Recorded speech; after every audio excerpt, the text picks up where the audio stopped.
बागी वापसी और विरोध, आज बात इसी पर करेंगे। नमस्ते, मेरा नाम अमनदीप है और आप छत्तीसगढ़ डिबेट देख रहे हैं। आज बागी वापसी और विरोध पर हम बात करने जा रहे हैं क्योंकि छत्तीसगढ़ की राजनीति गर्म है और छत्तीसगढ़ की राजनीति में भूचाल सा आ गया है क्योंकि कांग्रेस अब बागियों की वापसी की तैयारी कर रही है। इसके लिए बाकायदा दीपक बैज ने एक समिति भी बनाई है जो कि प्रदेश कांग्रेस कमेटी के अध्यक्ष हैं। अब ये जो समिति है ये इस पर निर्णय लेगी कि किन किन बागियों की घर वापसी होनी है। इससे पहले भी आपको बता दें कि टीएस सिंहदेव जो हैं उन्होंने मुखर होकर इस मसले पर कहा है कि बागियों की वापसी नहीं होनी चाहिए। वहीं पूर्व विधायक कुलदीप जुनेजा ने भी बागियों की वापसी पर सवाल खड़े किए हैं। इस चर्चा को शुरू करते हैं, लेकिन इससे पहले नेतागण क्या कह रहे हैं ये सुन लेते हैं। नहीं माया कि कांग्रेस ने जो बागी जो कांग्रेस से होकर चुनाव लड़े थे, जो कांग्रेस छोड़कर गए थे, उनके लिए कांग्रेस में वापसी की पुनः विचार करने की एक समिति बनाई है और उनके प्रवेश के लिए उनसे आवेदन मांगा गया है। ये ऐसे दौर पर कांग्रेस आवेदन मंगवा रही है उनसे, ये तो हास्यास्पद है क्योंकि जब कांग्रेस में कोई रहना ही नहीं चाहता तो किस नाम का आवेदन और किस लिए आवेदन मंगवा रहे, ये तो समझ से परे है। और दूसरी ओर कांग्रेस की अंतरकलह फिर सामने आ रही है कि जो नेता प्रवेश करना चाह रहे हैं उनके खुद के नेता उनका विरोध कर रहे हैं, तो ये कांग्रेस की आपसी फूट का मामला है और यहाँ पर प्रवेश करने वाले का कोई औचित्य भी नहीं होगा। और आज के समय में कोई लोग कांग्रेस से जुड़ना नहीं चाहते। कांग्रेस में तो टिकट बेचने और खरीदने का सिलसिला तो नहीं है। मैं भी तो अध्यक्ष हूँ, मैंने भी तो विधानसभा के समय अध्यक्ष था, लोकसभा के समय अध्यक्ष था, कहीं तो ऐसी स्थिति नहीं आई। और अभी फिर आने वाला नगर निगम पंचायत चुनाव का है, तो कम से कम ये है कि हम पारदर्शी साथ काम कर रहे हैं। ठीक है, टिकट वितरण में अगर एक दो टिकट अगर ऊंच नीच हो गया या हम किसी को योग्य देना था शायद नहीं मिल पाया, लेकिन ये है कि 99% कांग्रेस टिकट जो योग्य है उसको टिकट पार्टी सभी तमाम नेता मिलकर डिसाइड करते। इस तरह की बातों का यहाँ पे कोई स्थान नहीं। और चलिए इस पर चर्चा को आगे बढ़ाते हैं। हमारे साथ खास मेहमानों का पैनल जुड़ गया है। परिचय मैं आप सभी का करा देता हूं। हमारे साथ बीजेपी प्रवक्ता वासु शर्मा जी जुड़े हुए हैं। वासु जी, बहुत स्वागत करते हैं आपका। हमारे साथ कांग्रेस प्रवक्ता आशीष यादव जी भी जुड़े हुए हैं। आशीष जी, बहुत स्वागत है आपका। और लखन चौधरी राजनीतिक विश्लेषक हैं, आपका भी बहुत स्वागत करता हूँ सर। आशीष जी, पहला सवाल आपसे, विपक्ष की भूमिका में है, बागियों की वापसी करवा रहे हैं क्या?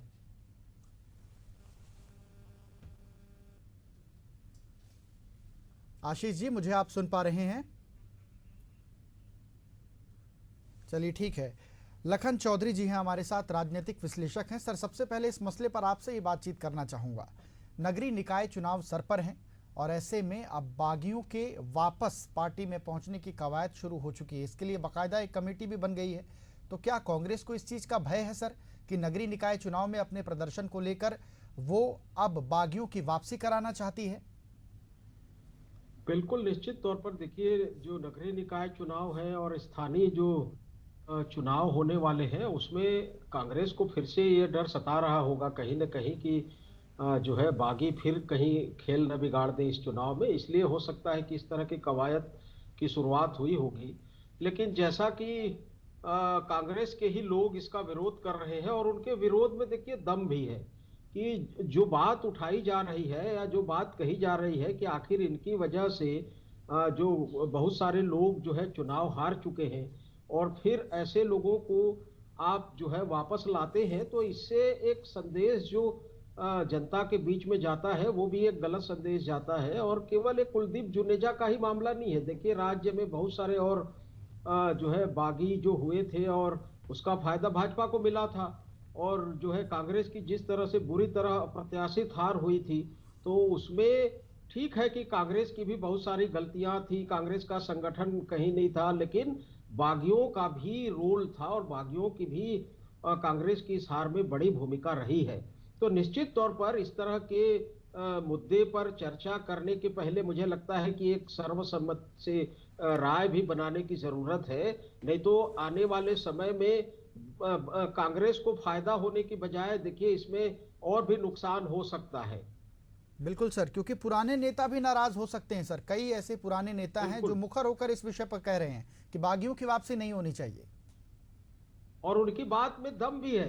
देखिए, जो विकास उपाध्याय भी कह रहे हैं और टीएस सिंहदेव भी कह रहे, बहुत सारे लोग कह रहे हैं। देखिए, सबका नाम यहाँ लेना संभव नहीं है, लेकिन इनकी बात में दम भी है कि आखिरकार जो है राष्ट्रीय स्तर पर भी आप देख लीजिए, लोकसभा चुनाव में भी या उसके पहले भी किस तरह से कांग्रेस को छोड़कर लोग जा रहे हैं, भाजपा में जा रहे हैं, दूसरे दीगर पार्टियों में जा रहे हैं, और इससे कांग्रेस को अच्छा खासा नुकसान हो रहा है चुनाव में। और आप नुकसान होने के बाद इनके साथ कंप्रोमाइज करके इनको यदि आप पार्टी में वापस लाते हैं तो एक तरह से और भी मतलब पार्टी की किरकिरी होती है। और ये कहा जनता में संदेश जाता है कि देखिए, हमने इस तरह के काम किए, भीतरघात किया, तमाम चीजें की, उसके बावजूद भी हमको फिर से वापस लिया गया। मतलब कांग्रेस कितनी लचर हो चुकी है कांग्रेस के पास। तो देखिए, भाजपा को या और मौका मिलेगा। तो मुझे लगता है कि ये गंभीर मामला है, संवेदनशील मामला है, और इस पर गंभीर चिंतन भी होना चाहिए पार्टी में। और लेना नहीं लेना तो ये देखिए पार्टी का अंदरूनी मामला है, लेकिन इस पर जो है सभी तरह के चिंतन विमर्श होने चाहिए, उसके बाद ही वापसी के लिए कोई कवायद जो है होनी चाहिए। बिल्कुल बिल्कुल। बीजेपी प्रवक्ता वासु शर्मा जी भी हमारे साथ जुड़े हुए हैं। वासु जी, निकाय चुनाव से पहले एक और मसला कांग्रेस ने आपको दे दिया है, अब इसे भी आप लोग भुनाएंगे बढ़िया से। देखिए अमनदीप जी, कांग्रेस पार्टी में गुटबाजी कोई आज की नहीं है। कांग्रेस पार्टी और गुटबाजी का कनेक्शन हमेशा जुड़ा हुआ रहता है। ये हम नहीं कह रहे, इनकी फैक्ट फाइंडिंग कमेटी चुनाव के बाद जब आई थी, उन्होंने पूरा निचोड़ निकाला। निचोड़ में निकल के यही आया कि आपसी गुटबाजी के चक्कर में कांग्रेस पार्टी विधानसभा चुनाव हार गई। उसके बाद भी कांग्रेस में हालात नहीं सुधरे। उसके बाद भी बड़े बड़े नेता जो इनके थे पूर्व के, वो सारे लोग आरोप लगाते आपको दिखे हैं। जैसे भूपेश राजनांदगांव में आपने देखा कैसे पूर्व मुख्यमंत्री जी के मंच में सामने वो कैसे आरोप लगा रहे थे। वैसे ही यहाँ पर कई महामंत्री थे कांग्रेस के, वो भी आरोप लगा रहे थे। अब स्वयं पूर्व विधायक जुनेजा जी भी गंभीर आरोप लगा रहे हैं। टिकट, पैसे के दम पे टिकट पा जाते हैं लोग, यानी बड़ा गंभीर आरोप है। अगर ऐसा होता है कांग्रेस पार्टी में तो फिर तो कांग्रेस पार्टी जाने और वहाँ के नेता जाने, इससे भारतीय जनता पार्टी को कुछ लेना देना नहीं है। भारतीय जनता पार्टी अपने कामों पर विश्वास करती है, क्योंकि हमने मोदी की गारंटियों को काम किया है, धरातल पे उतारा है। एक साल के अंदर जितना 5 साल में काम नहीं हो उतना 1 साल में काम करके छत्तीसगढ़ में दिखाया। और निश्चित रूप से आप मान के चलिएगा, जैसे हमने लोकसभा चुनाव जीता, जैसे हमने उपचुनाव जीता, वैसे ही नगरीय निकाय भी हम अधिक से अधिक सीटों पर जीतेंगे। इसमें कहीं पर भी दिक्कत नहीं। बिल्कुल। चलिए, आशीष जी भी जुड़े हुए हैं। आशीष जी, बड़ा आरोप भी है यहाँ पर, और एक हिसाब से अगर आप लोग बागियों की वापसी कराते हैं तो आपको ऐसा नहीं लगता कि आपके पुराने नेता नाराज हो जाएंगे? साल के अंदर जितना 5 साल में काम नहीं हो उतना 1 साल में काम करके छत्तीसगढ़ में दिखाया। ऑडियो नहीं आ रही है सर। मेरी आवाज आप तक पहुंच पा रही है आशीष जी? नगरीय निकाय भी अपने चलिए, कुछ समस्या है, और चलिए मैं आपका रुख करना चाहूँगा। सर चौधरी साहब, मैं आपका रुख करना चाहूँगा। ये बड़ा गंभीर मसला है। अब इस मसले को समझते हैं, गंभीरता से इसको समझना भी बहुत ज़रूरी है, क्योंकि अब बागी जब पार्टी छोड़कर जाते हैं तो बागी चुनाव में आरोप भी लगाते हैं पार्टी पर, और पार्टी के नेताओं के ऊपर मुखर होकर वो आरोप प्रत्यारोप चलता है, और उसके बाद यही वो बागी हैं जो वापस पार्टी में शामिल होना चाहते हैं। ऐसे में कई ऐसे बागी हैं जिन्होंने कांग्रेस का मुखर होकर विरोध किया है। अब अगर ऐसे में उनकी कांग्रेस वापसी होती है तो एक ये भी हो सकता है कि उनकी जो छवि पहले पार्टी में थी वो अब वो छवि उन्हें दोबारा नहीं मिलेगी, वो मान सम्मान उन्हें दोबारा नहीं मिलेगा। और ये बात मुझे लगता है कि बागी भी बहुत अच्छी तरीके से समझ सकते हैं, लेकिन फिर भी ये प्रयास क्यों किया जाता है कि बागी जो है वो वापस पार्टी में आना चाहते हैं? जी, देखिए, निश्चित तौर पर ये ठीक बात है कि वापस आने के बाद जो पहले जैसा मान सम्मान तो नहीं मिलेगा, या हो सकता है कि मिल भी जाए। देखिए, ये तो कह नहीं सकते, लेकिन आप जो कह रहे हैं उसकी संभावना अधिक है कि पहले जैसे मान सम्मान जो है नहीं मिल सकता। लेकिन दूसरी जो चीजें होती हैं कि जो है कई बार ऐसा होता है कि जो है अनुशासनहीनता, जो पार्टी की जो सबसे बड़ी इस तरह के मसलों से ये संदेश जाता है कि अनुशासनहीन पार्टी जो है ये, मतलब जब चाहो आप जो है छोड़ के चले जाओ और जब चाहो वापस आ जाओ। तो इस तरह का जो जनता में या उसके समर्थकों में जो संदेश जाता है उससे पार्टी की छवि को नुकसान होता है।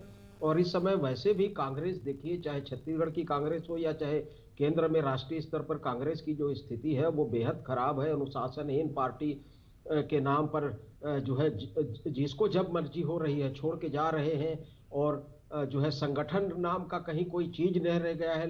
लीडरशिप, नेतृत्व है नहीं, नेतृत्व की बात को कोई मानने को तैयार नहीं है। बड़े नेता जो है अपने बड़े नेता की बात को जो है मान नहीं रहे हैं।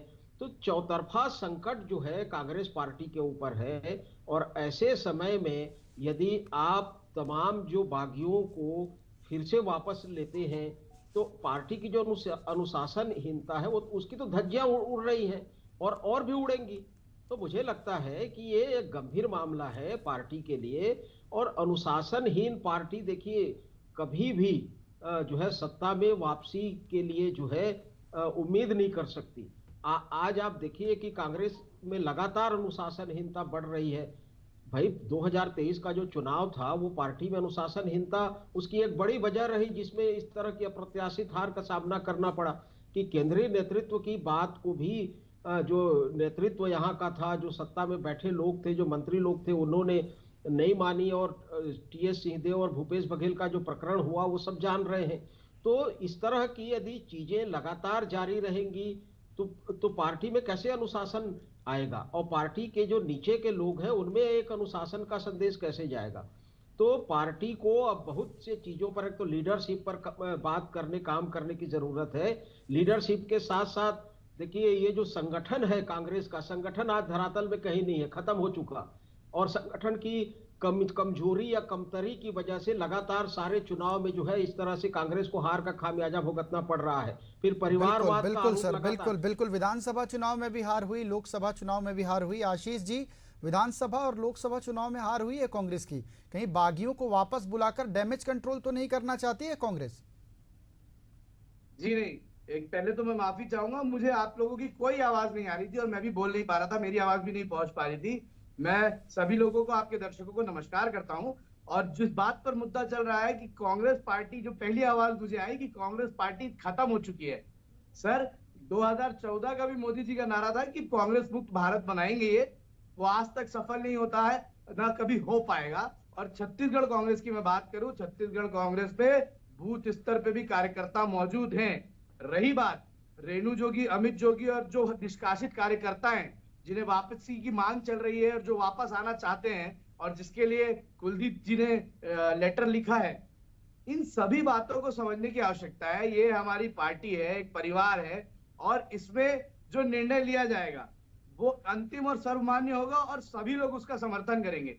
ये बात सत्य है कि जो निष्कासित किए गए हैं, जिन चीजों के कारण, जिन कारणों के कारण किए गए हैं, उन कारणों को अगर वो सुधार लेते हैं और एक लंबा समय हो जाता है तो भारतीय जनता पार्टी भी इनके निष्कासित किए हुए कार्यकर्ताओं को वापस पदों पर रखती है, वापस पदों पर लाती है। कोई डैमेज कंट्रोल करने वाली बात नहीं है। चुनाव एक लोकतंत्र का पर्व होता है और चुनाव में एक पार्टी जीतती है, एक पार्टी हारती है। हम कभी भारतीय जनता पार्टी को, अच्छा ठीक है आशीष जी, अजीत जोगी कांग्रेस में विलय होने के लिए रेणु जोगी ने पत्र लिखा है प्रदेश कांग्रेस कमेटी अध्यक्ष को। अब ऐसे में अगर वापसी हो जाती, घर वापसी, तो सबसे बड़े तो उनके जो मतलब जिनसे सबसे ज्यादा नाराजगी है पूर्व मुख्यमंत्री भूपेश बघेल, वो तो बिल्कुल भी नहीं चाहेंगे कि जोगी कांग्रेस का कांग्रेस में विलय हो। ऐसे में आपको नहीं लगता कि आपके पुराने नेता आपसे नाराज हो जाएंगे? किसी से व्यक्तिगत नाराजगी तो है नहीं। और दूसरी बात कि भूपेश बघेल जी नाराज हो जाएंगे, एक तरफ भारतीय जनता पार्टी कहती है और दूसरी तरफ ये कहती है कि टीएस बाबा जी विरोध कर रहे हैं, और एक और बात कहती है कि टीएस बाबा जी और भूपेश बघेल की नहीं बन रही है। आप ये बताइए कितने नैरेटिव एक साथ सेट करेंगे? ये अपने नैरेटिव्स में ही कोरिलेशन नहीं बना पा रहे हैं, इनके नैरेटिव्स में ही जो है ऊपर नीचे हो जा रहा है, लोग कंफ्यूज हो जा रहे हैं। क्योंकि ये तो भारतीय जनता पार्टी आज की स्थिति में छत्तीसगढ़ में इससे ज्यादा कोई कंफ्यूज एक्सीडेंटल गवर्नमेंट बनी ही नहीं है आज तक। आज के डेट में ये इन्होंने कंफ्यूजन क्रिएट कर दिया कि सरकार कौन चला रहा है, मुख्यमंत्री कौन है, उप मुख्यमंत्री कौन है। आप देखिए कानून व्यवस्था छोड़ के, जो भर्ती घोटाला छोड़ के, इनका पूरा इंटरेस्ट क्या है? कांग्रेस पार्टी के अंदर कौन सा विलय हो रहा है और ये क्या बोलना चाह रहे हैं। ये कांग्रेस के लोगों पर आरोप लगाने में बिजी है। इनको कहो कि भैया आपने घोटाला कर दिया राजनांदगांव में, कैसे हो गया, किसी को सस्पेंड क्यों नहीं कर रहे, तो ये कहेंगे कांग्रेस को देखो आपस में लड़ रहे हैं। सर हम सत्ता से बाहर हैं, हम विपक्ष में हैं, और हम विपक्ष की भूमिका मुखर होकर 1 साल से निभा रहे हैं, 12 महीने से। क्या भारतीय जनता पार्टी की सरकार आईने में खड़े होकर ये कह सकती है कि वो सरकार अच्छे से चला पा रहे हैं? चलिए ठीक है आशीष जी, वासु जी हैं, उनसे जवाब ले लेते हैं। वासु जी जवाब दे दीजिए। देखिए अमन जी, वरिष्ठ पत्रकार महोदय ने जो कहा है, इस बात को कांग्रेस को समझना पड़ेगा। कांग्रेस सबसे पहली बात है वो मानती ही नहीं है कि उनका जो धरातल पे वर्कर हैं वो हट चुके हैं और जो पार्टी ऊपर से चलती है उसका कोई नामो निशान नहीं है। निश्चित रूप से सही बात उन्होंने कहा, लेकिन कांग्रेस वाले मानते नहीं है। ये ईवीएम पे दोष मर देते हैं, हमने अच्छा काम किया लेकिन जनता ने इनको वोट नहीं दिया तो, और ये ईवीएम पे दोष मरते हैं। इसलिए अभी चुनाव, नगरीय निकाय का चुनाव बैलेट पेपर में हो रहा है, उसके बाद भी आप कम से कम जनता को दोष मत दीजिएगा अगर इस बार आपके पक्ष में परिणाम ना आए तो दूसरी बात यह है, निश्चित तौर पे 50 से ज़्यादा नेता कांग्रेस में आने, हम तो कह रहे हैं अमन, हमको कोई आपत्ति नहीं है, आप 50 ले लीजिए, 100 ले लीजिए, हमको क्या करना है, आपके नेता आप जानिए। भारतीय जनता पार्टी के कैडर बेस्ड पार्टी है, हमारे यहाँ संगठन मजबूत स्थिति में रहता है, संगठन हमारा परिवार है, हम नीचे तक बूथ लेवल तक हमारे कार्यकर्ता एक्टिव होते हैं, अपने कार्यों को बताते हैं और 24 घंटे काम करने वाली पार्टी है। ऐसे नहीं कि चुनाव के समय बस दिखने वाली पार्टी, हम लोग 24 घंटे 365 दिन काम करने वाली पार्टी है। दूसरी बात इन्होंने कही कि भारतीय जनता पार्टी ने 1 साल में क्या किया। भारतीय जनता पार्टी, अमन जी भी सुन नहीं पाए थे शायद तक हमारे भाई, मैंने तो कहा ना कि भारतीय जनता पार्टी ने पिछले 5 साल में आपने जो नहीं किया उससे ज़्यादा हमने 1 साल में किया है। आपको बोलेंगे तो बता दूंगा, खैर वो विषय नहीं है, ये जनता जानती है, कांग्रेस को बताने की जरूरत नहीं है मेरे को, ये जनता समझ रही है। यहाँ पर जो 20,000 करोड़ के रोड इंफ्रास्ट्रक्चर के काम जो कांग्रेस पे आरोप लग रहे थे पिछले 5 साल में छत्तीसगढ़ में नहीं हुआ, 1 साल के अंदर 20,000 करोड़ के रोड इंफ्रास्ट्रक्चर का काम, रायपुर शहर में 4 फ्लाईओवर की स्वीकृति। और आपको अच्छी बात बताना चाहता हूं मैं अमनदीप जी, इस बार इस साल 2024-25 के बजट में जो जीएसटी होता है उसमें जो राज्य अच्छे परफॉर्मेंस करते हैं उसके लिए अलग से इंसेंटिव के तौर पे जो केंद्र सरकार है वो पैसा देती है। तो हमारे जो काम है उसको देखते हुए 4400 करोड़ रुपए अलग से रोड इंफ्रास्ट्रक्चर के लिए छत्तीसगढ़ के लिए जारी किया गया। इससे दिखता है कि छत्तीसगढ़ में तेजी से विकास हो रहा है, डबल इंजन की सरकार है और छत्तीसगढ़ में जो मॉडल तैयार किया गया उसको केंद्र सराह रहा है। चलिए बिल्कुल, आशीष जी मुस्कुरा रहे हैं, कुछ कहना चाहते हैं आप, मुझे लगता है। बिल्कुल, मैं इस बात को भली भांति मानता हूं कि 5 साल में क्या पिछले 15 साल में जो छत्तीसगढ़ में नहीं हुआ होगा, 20 साल में नहीं होगा, वो छत्तीसगढ़ की सरकार ने आते ही करके दिखाया है। जो बंटाधार कानून व्यवस्था का इन्होंने कर लिया है और जिस तरीके की घटनाओं को अंजाम होने के बाद आप लाख लोगों को ला लें कि ये कांग्रेस ने किया या उसने किया, कोर्ट निर्णय कर लेगी किसने क्या किया, लेकिन ये घटनाएं होनी अपने आप में शर्मिंदगी की बात है। शासन प्रशासन कानून रहते हुए ऐसी घटनाएं नहीं होनी चाहिए थी। काला दिन छत्तीसगढ़ के इतिहास में देख लिया है। भर्ती इस तरीके से भर्ती में राजनांदगांव में पैसा चला कि 1 नंबर के पीछे 50-50 हजार लेकर जो दौड़ा भी नहीं है, जिसने दौड़ भी नहीं करी, उसे फिजिकल में 20-20 नंबर दे दिया गया। चलिए मैं आगे आता हूं। ये कह रहे थे कि 4400 करोड़ जीएसटी के आ गए, आपको बहुत बहुत बधाई हो इसके लिए, लेकिन यही जो केंद्र की सरकार थी, हम अपने जीएसटी का पैसा मांगते थे तो पता नहीं क्यों मोदी जी की सरकार में ये हमारे पास नहीं आ पाता था। आपकी सरकार है डबल इंजन की, इसका फायदा हो सकता है आपको मिल रहा होगा, लेकिन इन्होंने कहा कि हमारी पार्टी ऊपर से चलती है। साहब, एक व्यक्ति वन मैन शो की पार्टी हो चुकी है भारतीय जनता पार्टी। मोदी जी का कथन, मोदी जी का चेहरा, मोदी जी का सब कुछ। मोदी जी आप चुनाव हारते हैं तो वहां के प्रदेश अध्यक्ष का फोटो लगा देते हैं और चुनाव जीतते हैं लेकिन अब तो आप आशीष जी नगरीय निकाय के चुनाव इस बार बैलेट पेपर से हो रहे हैं और टीएस सिंहदेव ने इनका स्वागत भी किया है। उन्होंने कहा कि सरकार का ये फैसला अच्छा है और हमारी सरकार में भी बैलेट पेपर से चुनाव हुए थे, सरकार ने ये फैसला लिया, मैं इस फैसले का स्वागत करता हूं। ठीक है, खैर ये इतर बात है, लेकिन मैं आपसे एक चीज समझना चाहूंगा। आपके पार्टी का मसला है, आपके पार्टी का मसला है और आपकी पार्टी बेहतर समझती है कि किसके साथ क्या करना है, किसकी वापसी होनी है। लेकिन मेरा एक सवाल है, छोटा सा सवाल है आशीष जी। बात यह है कि टीएस सिंहदेव मुखर होकर ये कह चुके हैं कि बागियों की वापसी नहीं होनी चाहिए। कुलदीप जुनेजा ने बड़ा आरोप लगाया है कि बागी आएंगे तो अपना ही खेल बिगाड़ेंगे। बृहस्पति सिंह माफीनामा लिखकर प्रदेश कांग्रेस कमेटी को भेज चुके हैं। कहीं ऐसा ना हो कांग्रेस के साथ कि सोना पाने की चाह में हीरा खो दें आप लोग। इसे कैसे कंट्रोल करेंगे, ये कैसे करेंगे आप? मैं ये कहना चाह रहा हूँ, थोड़ा तो पेशेंस जो है भारतीय जनता पार्टी को रखना ही होगा। अगर हमारे इतने अच्छे बड़े नेताओं ने गाइडेंस और आप सब नेता को लीजिए ना भाई आशीष, उसमें भारतीय जनता पार्टी को क्या लेन देन है? ये क्यों परेशान हो रहे हैं? अरे हम लोग परेशान नहीं हो रहे हैं, परेशान आप लोग हो रहे हैं। ये सोच रहे हैं कि इसी पर लड़ाई लड़ लेंगे। कहा है टीएस बाबा ने, पूरी पार्टी उनकी बात मानेगी, उस पर विचार होगा, उस पर बैठक होगी, आत्ममंथन होगा, उसके बाद निर्णय निकलेगा और जो निर्णय निकलेगा उसके बाद जो है पार्टी एक साथ एक लाइन पर दिखेगी। बैलेट पेपर का चुनाव इसलिए नहीं हो रहा है कि हम चाहते थे तो भारतीय जनता पार्टी करा रही है, क्योंकि त्रिकोणीय चुनाव करना है। एक साथ आप नगर पंचायत एक बार में 3 लोगों को वोट डालना है और प्रैक्टिकली ईवीएम में ये पॉसिबल नहीं है, इसीलिए बैलेट पेपर से कराया जा रहा है चुनाव आयोग द्वारा। ये क्लियर है, इसमें ये नहीं है कि आप हमको जो है भेंट पहुंचा रहे हैं। नहीं तो आशीष जी आप खुश है कि नहीं खुश है? आशीष जी आप खुश है कि नहीं खुश है, ये बता दीजिए। चलिए चलिए, मुझे आप ये लगता है बता कि दीजिए। विषय से इतर हो जा रहे हैं। वासु जी आप कुछ कहना चाह रहे थे, आप कहिए। मैं ये बताना चाहता हूँ कि ये कह रहे थे जीएसटी का पैसा रोका गया। मैं आपको बता देता हूँ आंकड़े के साथ, जो कांग्रेस यूपीए की सरकार ने और भारतीय जनता पार्टी की एनडीए की सरकार ने छत्तीसगढ़ को कितना पैसा दिया। जब 2004 से 2014 तक यूपीए की सरकार थी, मनमोहन सिंह जी के नेतृत्व में सरकार चलती थी, छत्तीसगढ़ को राशि मिली 77,000 करोड़ रुपए। 2014 से लेकर 2024 तक छत्तीसगढ़ को राशि मिली 3,01,000 करोड़ रुपए से ऊपर की राशि। ये 3 गुना ज्यादा पैसा छत्तीसगढ़ को दिया गया, सारे मदों में पैसा दिया गया। और ये मैं नहीं कह रहा हूं, एक मिनट आशीष जी, ये मैं नहीं कह रहा हूं, इनके उप मुख्यमंत्री टीएस सिंहदेव भरे मंच में रायगढ़ में कहते थे, मोदी जी के सामने कहते कि आपसे जितना मांगो उससे ज्यादा राशि आप छत्तीसगढ़ को देते हैं। कम से कम उनकी बात मान लीजिए, ये आंकड़े भी हैं, आप चाहे तो फैक्ट चेक कर सकते हैं। दूसरी बात, ये 4400 करोड़ की बात जो कर रहे हैं, मैं आशीष जी को बता देना चाहता हूं, ये जीएसटी का मामला है, वो अलग मामला है। ये रिफॉर्म्स जो छत्तीसगढ़ के अंदर 1 साल में रिफॉर्म्स हुए हैं, उसके तहत सरकार, केंद्र सरकार, जीएसटी में रूल है कि कोई राज्य सरकार अच्छा काम करती है, अच्छा काम करती है तो इंसेंटिव के तौर पे ये राशि दी जाती है। थोड़ा सा इसको फैक्ट चेक कर लीजिए। छत्तीसगढ़ सरकार अच्छा काम की है तो उसको राशि मिला है, रोड इंफ्रास्ट्रक्चर में खर्च होगा। आप नहीं कर पा रहे थे, मैं तो बोला ना, आप बताइए तो कि आपने कितने काम किए, कितने प्रोजेक्ट बनाए, कितने रोड पुल पुलिया बनाए, कितने हाईवे बन गए, कितने क्या हुए, बताइए तो। 5 साल में बताने के लिए कुछ नहीं है, केवल भ्रष्टाचार किया आप लोगों ने, तो जनता ने आपको सबक सिखा दिया इसमें। ठीक है, चौधरी जी भी हमारे साथ जुड़े हुए हैं। सर, 2 बातें सामने निकल कर आती हैं।